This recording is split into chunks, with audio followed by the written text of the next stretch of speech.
Kak? Ini adalah basic syariah insurance ya.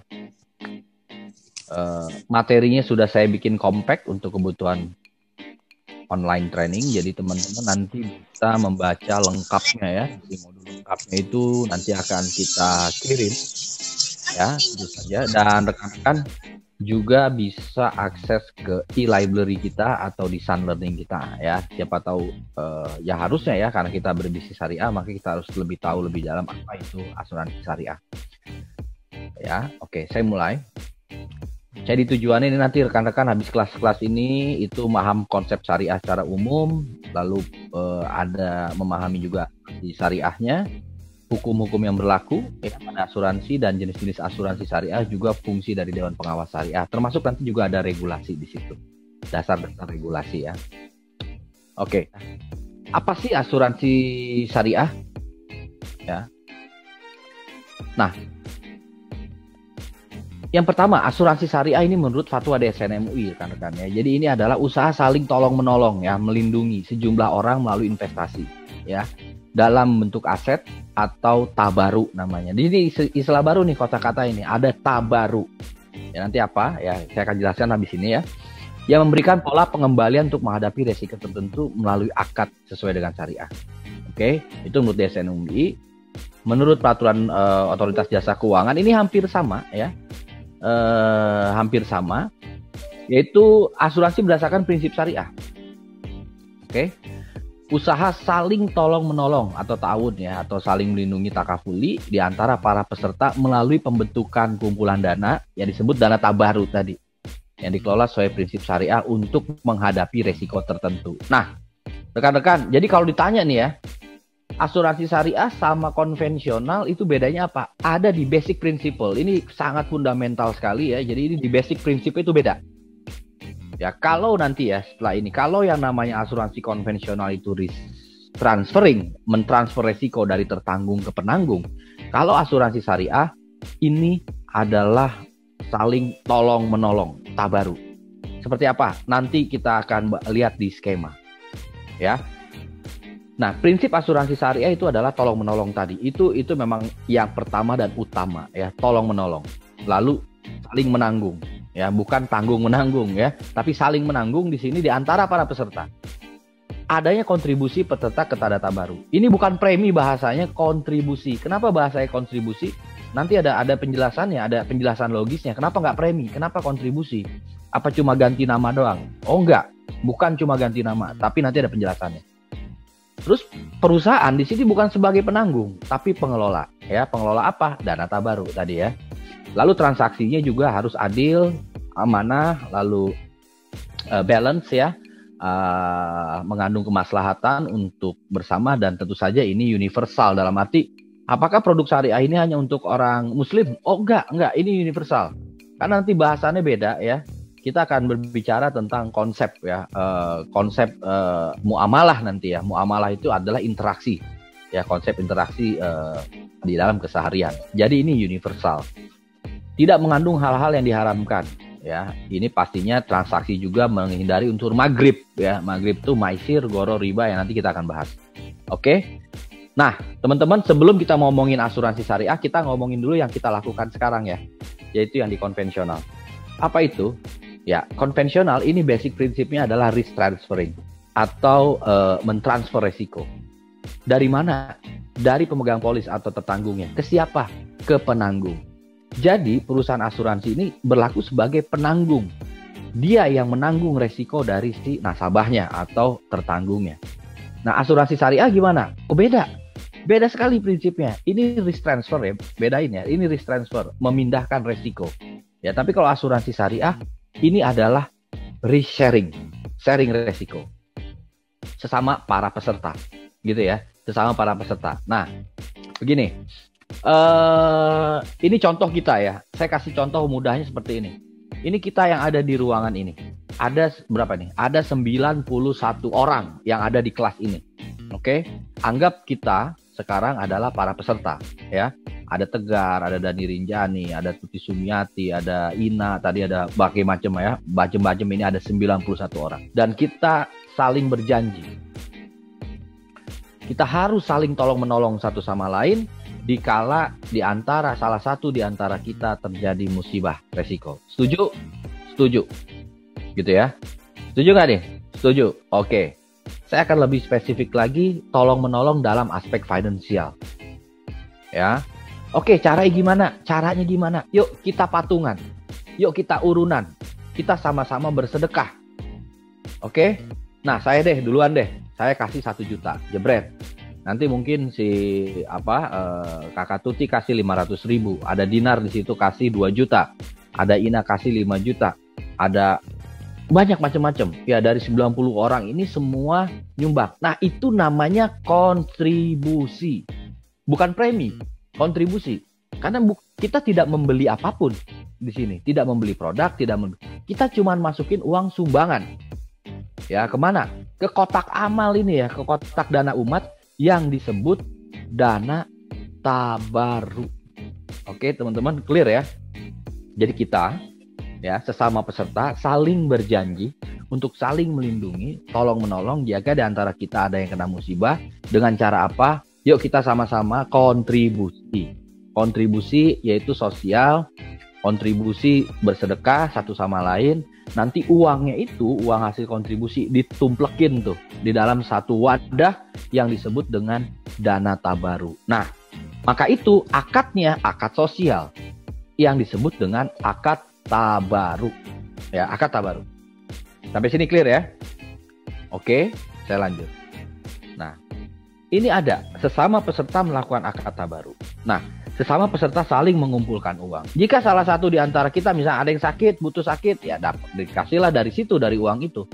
Ada yang tutup usia, dari uang itu. Terus perusahaan asuransi kerjanya ngapain kan gitu pertanyaannya. Apakah dia jadi penanggung? Tidak. Di asuransi syariah tidak mengenal konsep tanggung-menanggung. Ya.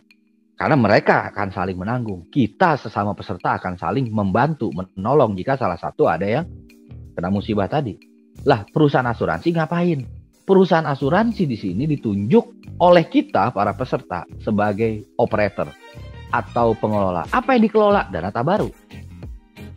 Ya kan tadi kan kita kumpulin duit. Nah, itu siapa yang ngelola? Yang ngatur trafficnya siapa? Yang harus ngasih ke orang A, si B kalau terjadi musibah dan lain sebagainya itu siapa? Nah, itulah tugas dari perusahaan asuransi. Apakah dia bertugas itu cuma sosial, cuma-cuma tanpa dibayar? Oh, enggak. Ini bisnis. Makanya peserta bikin akad lagi ke perusahaan asuransi. Ini akad komersil, namanya akad wakalah bil ujroh. Ya, wakalah bil ujroh.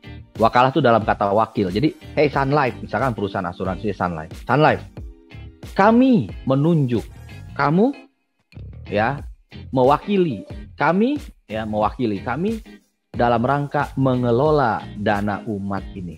Dana tabaruk ini. Nanti kamu aturin ya, in out-nya ya, siapa yang harus dikasih, siapa yang bla bla bla kamu ini. Tapi tenang, kita nggak minta cuma-cuma. Nanti saya kasih ujroh. Ya, nanti saya kasih fee untuk pengelola, nanti saya kasih fee untuk Sun Life, begitu ya. Nanti saya kasih fee. Seperti itu, teman-teman.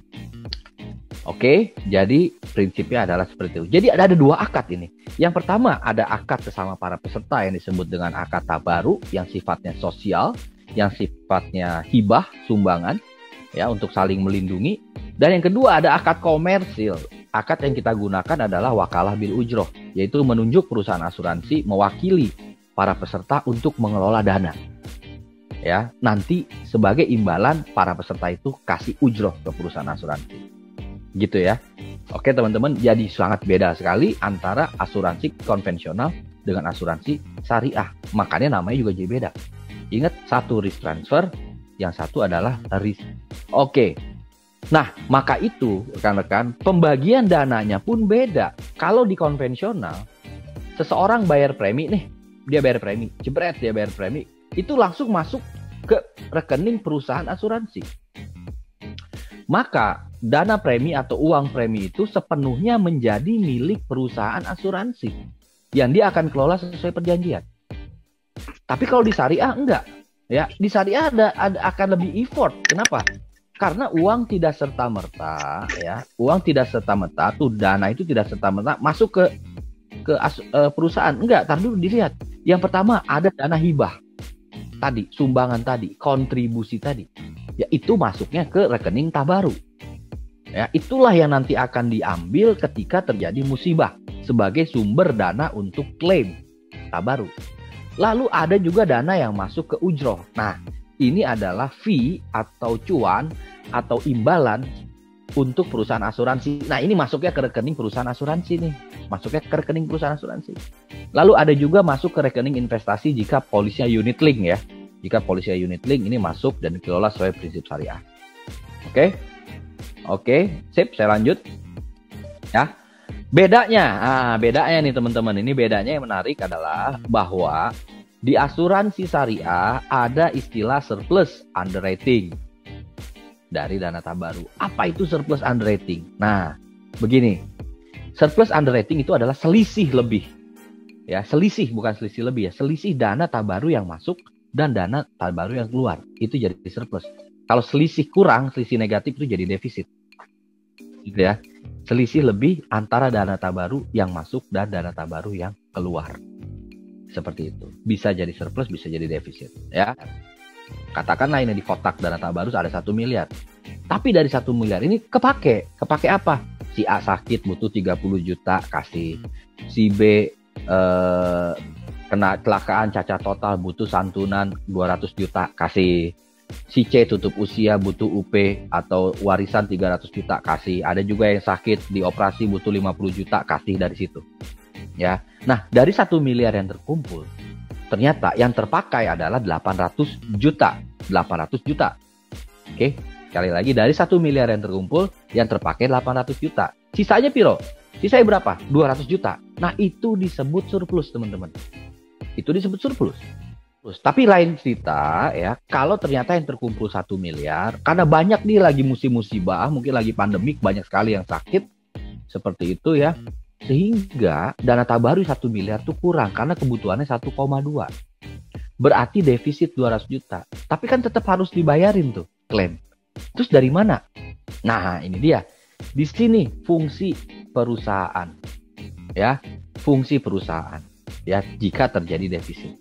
Ya, sekali lagi bahwa hitungannya adalah pendapatan tuh dari mana sih? Pokoknya dari iuran berjalan, penerimaan klaim surplus dari reasuransi, pendapatan lain, keluar-keluarnya apa? Tadi klaim. Kenaikan cadangan juga bisa menjadi pengurang, kontribusi reasuransi. Karena kita mereasuransikan diri, maka kita harus bayar kontribusi juga. Itu jadi kurang dana Tabarunya dan pengeluaran lainnya. Nah, dilihat. Kalau surplus tadi berarti lebih, kalau defisit gimana? Nah, kalau defisit berarti tugasnya perusahaan asuransi untuk nalangin, teman-teman. Nalangin kekurangannya. Jadi perusahaan asuransi nanti akan suntikan dana ya sebesar yang dibutuhkan. Tadi butuhnya berapa? 200 juta. Maka kewajiban perusahaan asuransi adalah menyuntikkan dana sebesar 200 juta untuk menalangi dana Tabaru tadi karena kurang. Nah, itu namanya CORT. Perusahaan asuransi wajib menanggulangi defisit dalam bentuk pinjaman CORT. Nah, pinjaman ini tentunya pinjam harus dikembalikan tapi tanpa bunga. Ya, harus dikembalikan nanti sama peserta tanpa bunga. Jadi nanti di tahun 2021 kan kita kan periode tahun baru lagi nih. Jadi kita sama-sama kontribusi lagi nih. Dapatlah ceritanya 1,5 M kontribusinya. Maka yang 200 juta itu harus dibikin lunas hutang dulu ke perusahaan. Ya, digunakan untuk melunasi hutang CORT. Ya, pinjaman dana Tabaru ke perusahaan asuransi tanpa bunga. Pinjam 200 juta, balikin 200 juta. Begitu. Ya. Nah, ini surplus ya. Surplus itu bisa dibagi, teman-teman. Ya, surplus itu bisa dibagi. Nah, banyak sekali ada option ya. Tapi oke lah, Sunlight pakai yang 3 ini ya, 3 pembagian ketiga ya. Dengan struktur adalah begini, teman-teman. 40% itu untuk peserta ya, dibagi adil, bukan dibagi rata ya, dibagi adil. 30%-nya stay di dana Tabaru dan 30% lainnya adalah masuk ke perusahaan asuransi sebagai ya hadiah lah ya atas jasa atau layanan ya, seperti itu. Oke, ya ini surplus. Tapi kalau ada yang tanya ini surplus bentuknya apa? Kalau ke peserta itu bentuknya adalah unit yang dikreditkan ya, teman-teman ya, ke unit investasinya. Nah, kalau di Sun Life, periode pembagian surplus itu setiap tahunnya di bulan Mei, tanggal 31, ya, di bulan Mei, ya, sampai tahun keuangan berikutnya. Seperti itu. Selama ini bisa dilihat di laporan keuangan Sun Life bahwa sejauh ini kita belum pernah defisit ya, masih surplus terus, alhamdulillah. Cuman memang ada beberapa surplus underwriting yang tidak dibagikan karena solvabilitas dari dana tabaru tadi ya. Nah, kali ini kita akan bahas tentang akad-akad di asuransi syariah, teman-teman. Ya, akad itu berarti kan perjanjian atau permufakatan ya, perikatan. Nah, ini kesepakatan yang positif ya dari salah seorang pihak ya yang terlibat kontrak dan diterima oleh pihak lainnya. Seperti itu. Perjanjian tertulis yang memuat bentuk perjanjian tersebut beserta hak dan kewajiban para pihak. Itu akad. Di konvensional ada nggak? Ada. Itu kontrak. Nanti akan kita bahas. Itu kontraknya tabaduli itu ya. Kontrak jual beli. Tapi tadi di syariah saya sudah bahas 2 kontrak. Yang pertama adalah kontrak sosial. Yang sifatnya adalah saling bersedekah yang disebut dengan tabaru antara para peserta. Sedangkan dari sisi komersilnya kita pakai akad lagi. Akad yang ini nih. Akad yang namanya akad komersil ya. Akad komersil yang namanya akad tijarah. Ya, akad tijarah. Ini profit oriented. Akad ini profit oriented gitu ya. Syariah ya, profit oriented. Ada wakalah bil ujroh, mudarobah dan mudarobah musyatarokah. Yang Sun Life pakai mana? Tadi saya udah cerita kan. Yang Sun Life pakai adalah yang nomor 1, yaitu wakalah bil ujroh. Ya. Jadi ada 2 akad di syariah. Yang pertama, akad tolong menolong bersama peserta yang baru ya. Dan akad komersilnya, akad tijarohnya yang kita gunakan adalah akad wakalah bil ujroh. Nah, ini hanya knowledge saja ya teman-teman ya. Tadi kita pakai wakalah bil ujroh, tapi sebenarnya ada beberapa komersil lagi yaitu mudarobah. Ya, ini buat pengetahuan aja sedikit. Yang mudarobah itu janji antara 2 pihak, di mana yang pertama adalah pihak yang punya duit, ya sohibul mal, ada pihak pengelola mudarib gitu ya. Ini contohnya saya sama siapa ya?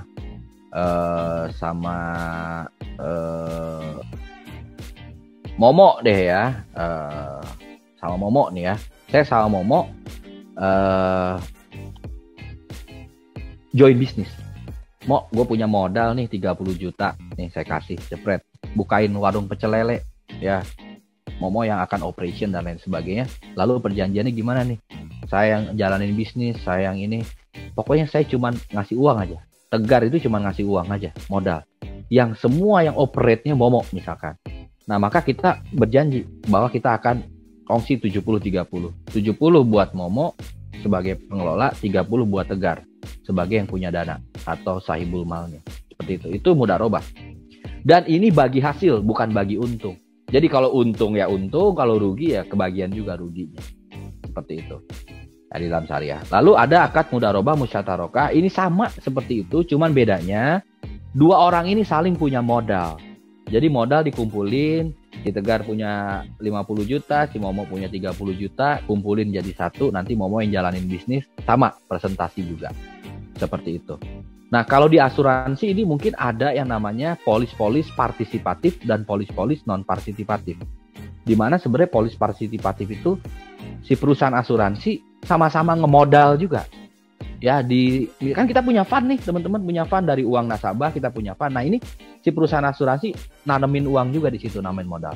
Itu mudarobah musyatarokah. Oke? Sip. Ini just for knowledge saja. Tapi yang kita pakai wakalah bil ujroh ya, teman-teman ya. Nah, ini silakan di screen caps aja ya. Apa namanya? Teman-teman bisa googling ya tentang regulasi ini. Seperti itu. Ya, bisa googling, bisa ambil sendiri. Oke. Ini juga sama, silakan di screen capture ya kalau teman-teman mau pelajari lebih jelas apa sih dasar hukum dari asuransi syariah. Ini banyak sekali, ada di POJK tentang perizinan, tentang how they are doing business, tentang bagaimana kesehatan keuangan, dan bentuk-bentuk susunan laporan berkala perusahaannya seperti apa. Ini semua tertuang dalam fatwa DSN MUI dan peraturan otoritas jasa keuangan. Oke, saya nggak akan jelasin ini. Oke, ini terminologinya teman-teman nih. Kalau di syariah, ya, kalau di konvensional kan kita mengenal dengan tertanggung ya. Kalau di syariah itu namanya peserta, yaitu pihak yang diasuransikan. Pemilik polis sama pemilik polis, gitu ya. Peserta itu adalah pihak yang diasuransikan. Kok beda sih namanya tertanggung di konvensional? Ini kan cuma ganti nama. Oh bukan. Kalau di konvensional non syariah, kenapa namanya tertanggung? Karena memang dia objek dari pertanggungan. Jadi kalau ada yang pasti ada yang ya. Kalau ada yang tertipu pasti ada penipunya. Karena kenapa ada tertanggung, itu ada penanggungnya gitu.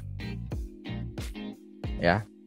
Penanggungnya itu perusahaan, maka dia tertanggung karena objek pertanggungan. Nah, kalau syariah kenapa peserta? Karena memang peserta. Ya, ini seperti paguyuban gitu jadinya. Jadi peserta asuransi gitu ya. Nah, di situ ada kontrak, di konvensional, di syariah ada akad. Lalu di konvensional ada premi, di syariah ada kontribusi. Sama nggak premi sama kontribusi? Beda. Bedanya apa? Kalau premi itu kan duit yang kita bayarin untuk beli sesuatu, itu namanya premi. Saya keluar uang nih premi nih buat beli sesuatu. Kalau kontribusi kagak. Bukan seperti itu teman-teman. Kontribusi adalah kita berkontribusi, nyumbang. Jadi duit sumbangan itu. Nah, kalau kalian habis belanja di Indomaret, Alfamart, itu ada kotak amal di depan situ, kalian masukin uang, itu kalian berkontribusi. Nanti uang itu untuk apa? Ya untuk dipergunakan untuk saling tolong menolong itu, ya entah apapun itu kotaknya. Sumbangan panti asuhan, yatim, dan lain sebagainya. Nah, di syariah pun begitu. Jadi kita ngomongnya kontribusi. Oke. Nah, lalu positioning dari perusahaan asuransi, kalau di konvensional itu kan sebagai penanggung. Perusahaan asuransi akan menanggung resikonya. Tapi kalau di syariah, perusahaan asuransi itu hanya sebagai operator yang ditunjuk oleh peserta untuk mengelola dananya. Kan begitu ya? Jadi akan sangat berbeda sekali gitu ya. Nah, tadi di asuransi syariah itu ada return of investment ya, pengembalian tadi nisbah ya, kalau di konvensional ada bunga ya, sih dalam bentuk bunga. Lalu di sini ada tabaru dan ujroh, di sini ada coy dan cor. Ini bedanya apa? Ya tabaru itu tadi ya, sekali lagi ini kosakata baru ya pasti ya buat teman-teman yang konvensional.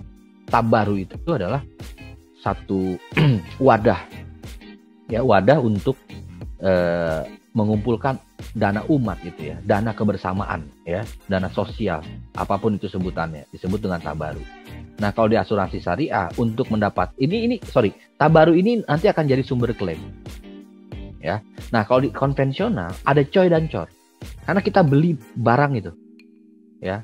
Untuk produk A, coynya sekian. Nah, itu nanti akan dibayarkan buat siapa itu coy cor? Buat perusahaan asuransi. Buat perusahaan asuransi. Ya, itu coy yang cor akan diberikan kepada perusahaan asuransi. Seperti itu ya. Cor juga sama. Nah, kalau ujroh itu fee yang kita bayarkan kepada perusahaan asuransi karena jasanya. Jasa dalam mengelola dana. Begitu ya. Ya, kita akan sering ketemu perbedaan-perbedaan ini, teman-teman. At least ketika ditanya misalkan teman-teman kan udah mulai bentuk jual syariah nih, ya pastinya yang akan banyak pertanyaan muncul, apa bedanya sih asuransi konven sama syariah? Sama aja, cuman ganti baju doang kan gitu ya. At least teman-teman bisa jelasin. Nah, yang jadi beda di asuransi syariah, sekali lagi tekan ya, ini adalah ada fungsi pengawasan dari pihak ketiga. Yang which is di konvensional nggak ada. Konvensional hanya mengacu kepada peraturan POJK. Tapi kalau di syariah ada fungsi pengawasan dari pihak ketiga yang itu akan diawasi oleh Dewan Pengawas Syariah. Nah, atau kita kenal sebagai DPS. Gitu ya. Siapa DPS? DPS adalah lembaga independen yang berada di bawah Dewan Syariah Nasional yang didirikan di tempat lembaga keuangan syariah melalui kegiatan usahakan prinsip syariah. Untuk apa? Untuk memastikan bahwa operasional lembaga keuangan syariah tidak menyimpang dari prinsip-prinsipnya. Ini kita boleh katakan DPS adalah polisi atau wasit lah ya. Wasit yang akan memantau jalannya bisnis ya, untuk memastikan bahwa bisnis itu tidak melenceng. Kalau melenceng gimana? Ya selayaknya wasit. Priwit dia kena main priwit, lalu kasih yang namanya punishment, bisa kartu merah, kartu kuning gitu ya, atau juga penalti dan lain sebagainya. Ini pun sama. Tapi DPS itu dari mana sih asalnya? Nah, dari sini teman-teman. Nah, ya. Lembaga keuangan di Indonesia itu dinaungi oleh satu lembaga ya, payung hukum ya, di situ ada namanya OJK, Otoritas Jasa Keuangan. Baik di perbankan, pasar modal, dan industri keuangan non-bank atau IKNB. Asuransi di mana? Asuransi IKNB dong, industri keuangan non-bank. Nah, pihak ketiga siapa? Ini pihak ketiganya nih. Wadahnya di MUI, DSN MUI, Dewan Syariah Nasional Majelis Ulama Indonesia. Ini dia payung hukumnya. Nah, si MUI itu menunjuk DPS. Buat apa? Buat ditempatin di lembaga-lembaga keuangan syariah. Dia tempatin di bank, dia tempatin di pasar modal syariah, dia tempatin di bank-bank syariah, dan termasuk dia tempatin di asuransi yang menjalankan bisnis syariah. Seperti itu. Nah, dia ditunjuk. Nah, ini contohnya nih, Sun Life. Saya tunjuk untuk mengawasi bisnis syariah di Sun Life, ya. Itu dari DSN MUI. Siapa aja yang ditempatkan di Sun Life, ya, DPS-nya itu ya. Ada 2 orang kebetulan ya, karena syaratnya adalah DPS ini dipilih oleh MUI berdasarkan RUPS ya, yang bertugas untuk memberikan nasihat dan saran kepada direksi ya. Bisa 1 orang atau lebih gitu, teman-teman. Nah, kalau teman-teman mau tahu ini DPS kita ya, siapa tahu teman-teman ketemu di jalan, ada 2. Yang satu Profesor Dr. Haji Fatur Rahman Jamil, ya, itu sebagai ketuanya. Dan ada juga, ini anggota MUI juga, Dewan Fatwa MUI juga ya, beliau ini. Lalu ada satu lagi Dr. Randa Rini Fatma Kartika, ya, ini Dekan Fakultas Agama Islam di Universitas Muhammadiyah. Ya, ini surat tugas mereka di sini jelas ditunjuk oleh MUI pada 2017 ya. Ini sebagai anggota Dewan Pengawas Syariah pada PT Sun Life Financial Indonesia. Ya, jadi mereka berdua inilah yang akan mengawasi bisnis syariah. Kedudukannya di Sun Life sebagai apa? Ini sama kayak komisaris. Kedudukannya sama, mirip seperti komisaris di Sun Life. Ya, mereka akan menjembatani antara lembaga keuangan syariah dengan regulator ya, dalam arti MUI di sini salah satunya. Seperti itu ya. Kan? Ini fungsinya memberikan nasihat, saran kepada pemimpin perusahaan ya, melakukan pengawasan terhadap pelaksanaan fatwa ya, DSN, merumuskan permasalahan-permasalahan, dan membentuk pembahasan Dewan Syariah Nasional, dan juga sebagai mediator antara asuransi syariah dengan DSN. Seperti Sun Life, wah, Sun Life mau keluarin fitur wakaf di asuransi syariahnya. Seperti itu, nanti dijembatani lah sama DPS ya. Sun Life mau melakukan ini, mau melakukan itu, konsultasi sama DPS, apakah saya melanggar atau enggak dan lain sebagainya. Itu adalah salah satu tugas DPS ya, diantaranya rekan-rekan, seperti itu. Terima kasih atas waktunya sudah ikut sesi basic asuransi syariah. Semoga ini nanti bermanfaat untuk teman-teman dalam menjalankan bisnis ke depannya. Ya. Amin. Oke. Terima kasih. Selamat beraktivitas kembali teman-teman. Sama-sama Pak Tegar. Terima kasih. Assalamualaikum. Ya. Selamat pagi. Waalaikumsalam. Lanjut dulu ke materi ini sebentar lagi ya. Oke. Ini tentang marketing syariah, rekan-rekan ya. Marketing syariah. Nah, ketika berbicara marketing syariah ya, ini kita berbicara fikih muamalah. Ya mungkin yang non-muslim agak rooming ya, agak rooming. Tapi memang karena syariah itu sumber hukumnya dari Islam ya, dari Al-Qur'an ya, itu kitabnya, lalu dari hadis sebagai perkataan Rasulnya, lalu ada dari ijma ya, kesepakatan para ulama seperti MUI dan lain sebagainya, dan ada kias ya. Tapi kita nggak akan bahas aspek itu ya, karena kita bahas ini kalau ngomongin syariah muamalah, fikih itu namanya law ya, atau hukum ya. Kalau law itu bahasa Inggrisnya ya, ini fikih ya, aspek hukum dalam muamalah. Muamalah itu dalam berinteraksi. Nah, di dalam Islam ya, itu dibagi 2 teman-teman ya. Ada yang namanya vertikal atau kita menyebutnya hablum minallah, ada yang namanya horizontal atau yang kita sebut dengan hablum minanas. Nah, kita nggak bahas yang ke atas ya. Di dalam syariah, apalagi bisnis syariah, kita nggak bahas yang ke atas gitu ya. Ya, kalau atas jelas semua tidak boleh kecuali ada ketentuannya. Jadi yang namanya ibadah itu semuanya nggak boleh kecuali telah ada ketentuannya. ketentuannya tadi ngambil dari Quran, hadis dan lain sebagainya. Ya, ini contoh aja ya, kalau ibadah tuh udah nggak bisa diganggu gugat, dalam arti begini, contoh nih sholat, ya orang Islam kan sholat nih, sholat subuh berapa rakaat? 2 rakaat gitu ya, 2 rakaat. Ada istilah di Islam tuh sholat tuh ada beberapa rakaatnya, ada 2 nih subuh.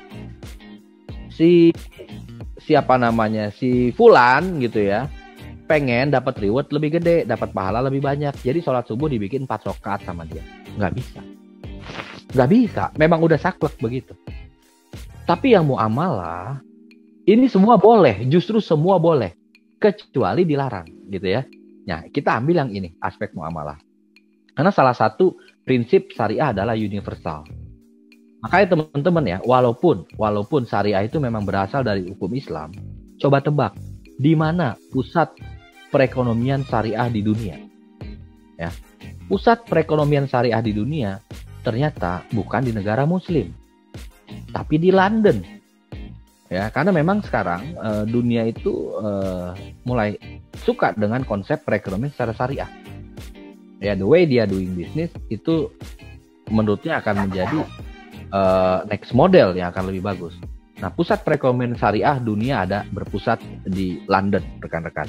Jadi digambarkan bahwa syariah ini ternyata memang sifatnya universal.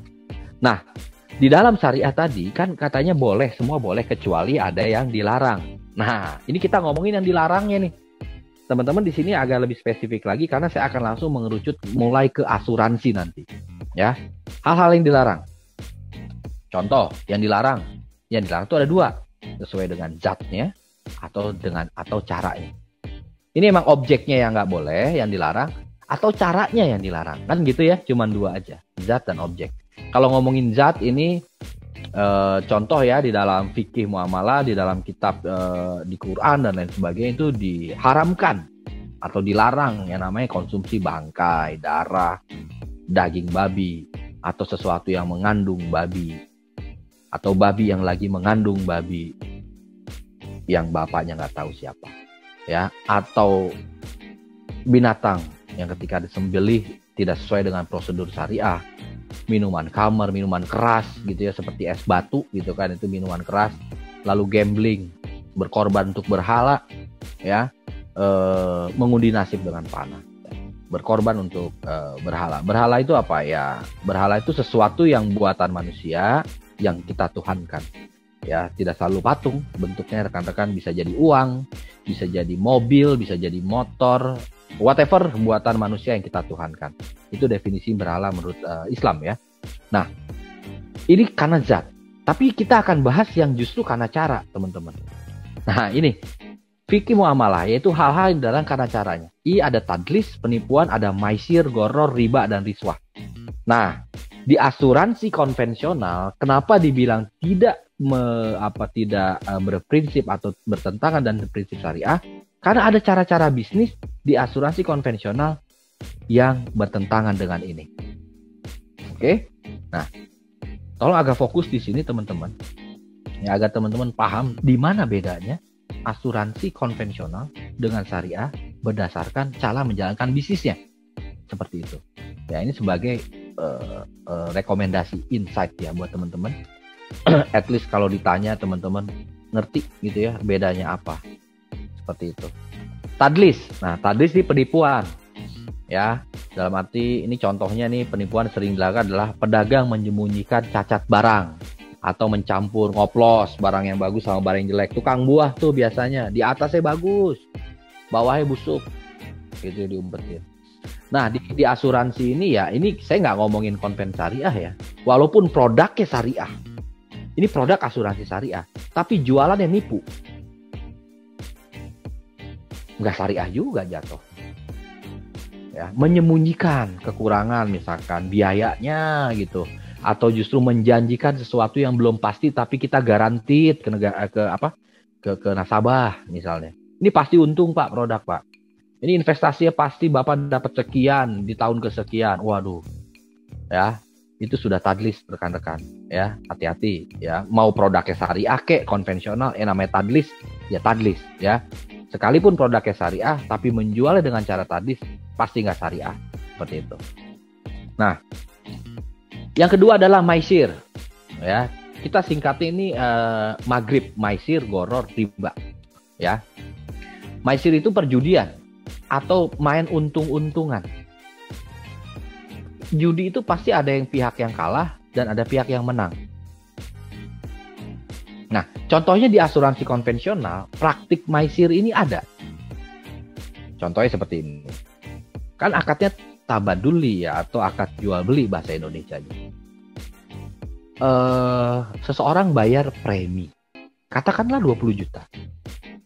Ya, dia membayar premi, membeli pertanggungan kepada asuransi. Berapa nilai pertanggungan yang dibeli? 1 miliar UP. Ya. Berapa preminya? 20 juta. Oke. Dia baru bayar sekali 20 juta, spread, masuk uang ke asuransi 20 juta, meninggal besokannya. Maka besokannya perusahaan asuransi harus kasih 1 miliar. Artinya apa? Nasabah masukin 20 juta, perusahaan asuransi keluarin 1 miliar, maka perusahaan asuransi rugi. Gitu. Ya, perusahaan asuransi kalah, nasabah menang. Untung-untungan nih. Ya. Nah, kalau nasabah bayar terus ya sampai akhir jatuh tempo, dia masih hidup. Dia sudah keluar duit 500 juta. Maka pertanggungan selesai. Maka nasabah kalah. Kenapa nasabah kalah? Dia keluar duit 500 juta, perusahaan asuransi nggak keluar duit seperak pun. Ya, perusahaan asuransi tidak mengeluarkan uang seperak pun untuk nasabah. Jadi, nasabah yang rugi. Perusahaan asuransi yang menang. Nah, ini yang disebut maisir di dalam asuransi konvensional yang dilarang syariah. Makanya di asuransi syariah, maisir itu dieliminir. Tidak ada unsur itu. Nasabah bayar premi nggak? Enggak. Di asuransi saya, nasabah berkontribusi. Terus nanti kalau dia sakit, dia meninggal dan lain sebagainya, kan dapat santunan. Betul. Dapat santunan. Dari mana? Bukan dari perusahaan asuransi. Dari mana? Itu dari duit patungan tadi. Siapa yang kalah? Siapa yang menang? Nggak ada dong. Kan prinsipnya tolong menolong. Jadi kita urunan uang PT-PT kalau bahasa anak sekarangnya ya, saling sedekah, dana tabaruk. Nanti kalau ada yang rugi, kalau ada yang kena musibah dan lain sebagainya, itu uang yang diambil buat santunan. Beda sama konven. Konven tuh yang dibayar adalah perusahaan asuransi, pakai kantong sendiri. Pakai uang dari perusahaan asuransi. Nasabah sifatnya beli. Kalau di syariah, nasabah nggak beli. Apa? Kontribusi, sedekah. Nah, ini yang jadi beda. Clear di sini teman-teman ya. Clear ya. Ini fundamental banget nih bedanya nih. Fundamental banget nih. Maisir, goror, riba. Jangan bilang kalau sama aja, sama-sama aja, nanti bayar. Ntar kalau ada resiko dan lain sebagainya kan juga kasih santunan juga. Betul. Sekilas memang betul seperti itu. Ya. Tapi kalau kita lihat lebih prinsip lagi, fundamentalnya akan sangat beda teman-teman. Oke? Itu maisir. Sekarang goror. Goror itu ketidakjelasan, ya. Ketidakjelasan dalam transaksi. Ya. Kenapa asuransi konven disebut goror? Karena akadnya tabaduli, yaitu akad jual beli. Yang namanya jual beli harus jelas ketentuan seperti harga, kualitas, kuantitas, waktu transaksi, waktu penyerahan, objeknya, barangnya semua harus jelas. Kalau nggak jelas jadi goror. Contohnya seperti transaksi ijon. Ya, orang bayarin sawah. Nih, saya bayar 5 juta. Nanti panennya saya ambil. Belum tentu panen. Kalau pancaroba. Ya, belum tentu panen. Halo? Sudah jelas suaranya, teman-teman? Suaranya mengecil.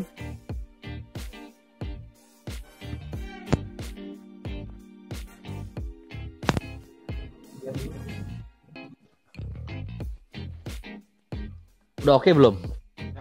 Sip. Oke, lanjut ya. Oke, ini contohnya transaksi ijon nih teman-teman ya. Jadi orang beli panen yang belum tentu jelas kayak gitu ya. Nah, di asuransi syariah ini di konvensional seperti apa goror? Ya ini yang menjadi fundamental lagi perbedaannya nih ya. Oke.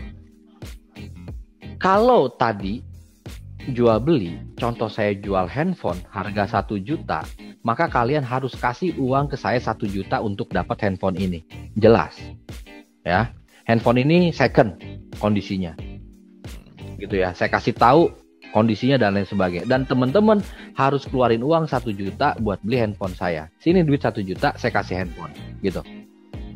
Jelas. Nah, di asuransi konvensional yang menjadi goror adalah ketika nasabah melakukan perjanjian jual beli, ya, dia membeli perlindungan senilai 1 miliar uang pertanggungan misalkan. Ya. Yang jadi goror adalah harganya kagak jelas. Harganya tidak jelas. Kenapa tidak jelas?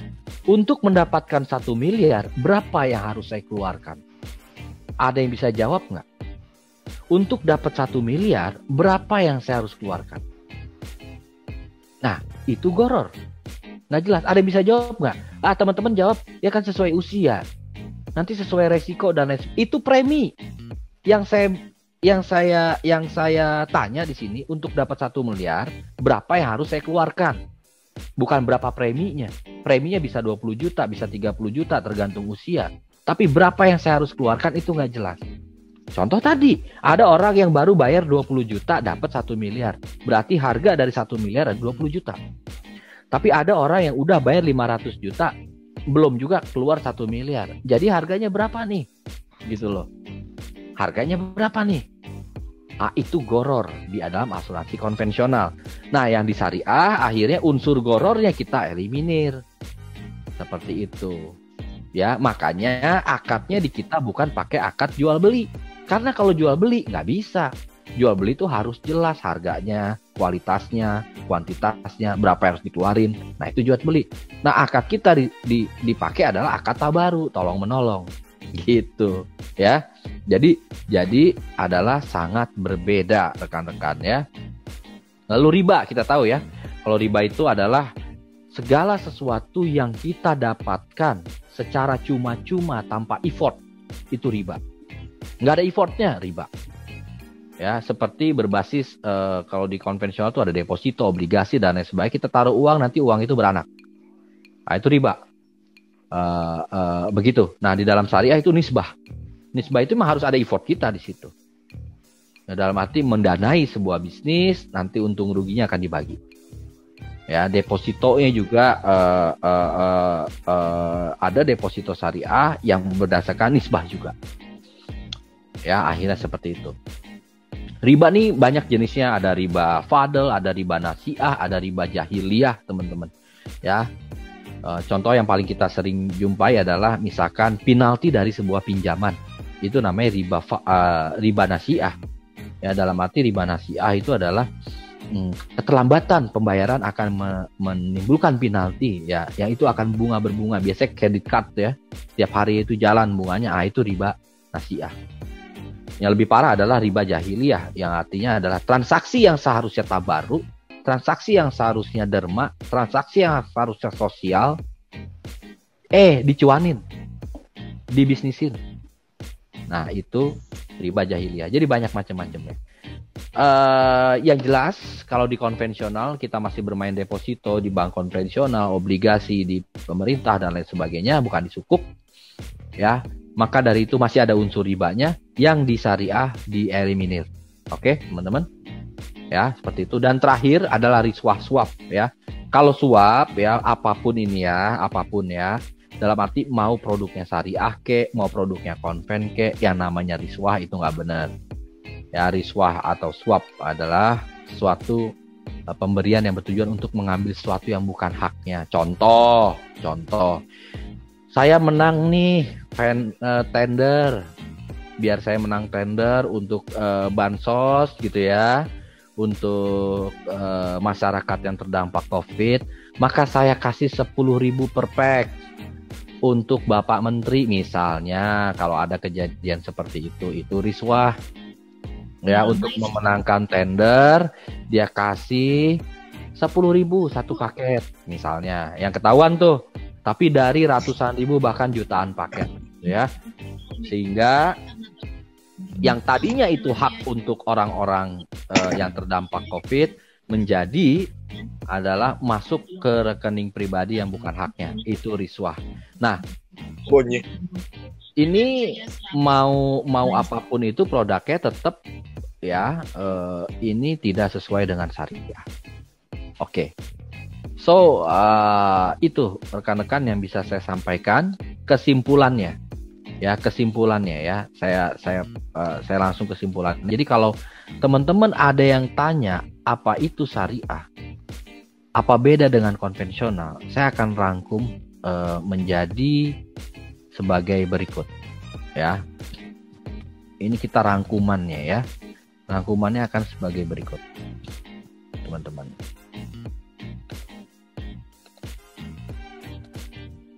Kita masuk ke resume ya. Ini resume ketika teman-teman harus menjelaskan apa perbedaan asuransi syariah dengan konven. Ya, ini resumenya. Yang pertama adalah dari prinsip dasar. Ini yang pembeda paling utama. Kalau prinsip dasar di asuransi syariah itu risk sharing, berbagi resiko di antara para peserta. Kalau di konvensional itu risk transfer, mentransfer resiko ya dari tertanggung ke penanggung dengan cara membayar premi. Ya, kalau risk sharing ya berbagi resiko dengan cara saling berkontribusi. Oke. Nah, secara akad, secara kontrak. Ya, kontrak yang dilakukan syariah ada dua. Yang pertama ada tabaru. Ini akad sesama para peserta dengan tujuan sosial, ya, tahunnya tolong menolong melalui penghimpunan dana tabaru tadi. Nah, sedangkan tadi di konvensional kontraknya adalah perjanjian jual beli, perjanjian tanggung menanggung, tabaduli, ya, itu. Nah, dari segi kepemilikan dana, dana di asuransi syariah sepenuhnya milik peserta. Sepenuhnya milik peserta, dana umat tadi gitu ya, yang dikelola oleh perusahaan asuransi. Nah, oke, yang dikelola perusahaan asuransi. Tapi kalau di konvensional, dana sepenuhnya milik perusahaan, ya, dan perusahaan akan kelola sesuai dengan perjanjian, begitu, ya. Lalu di syariah ada surplus underwriting, tapi di konvensional nggak ada. Tapi mungkin konvensional tuh beberapa produk ada yang namanya NCB ya, no claim bonus. Tapi nggak bisa di-compare sama surplus underwriting, at least ya. Karena ini selisih lebih dana tabaru yang masuk dan keluar. Oke. Lalu fungsi pengawasan pihak ketiga di konvensional tidak ada, di syariah ada.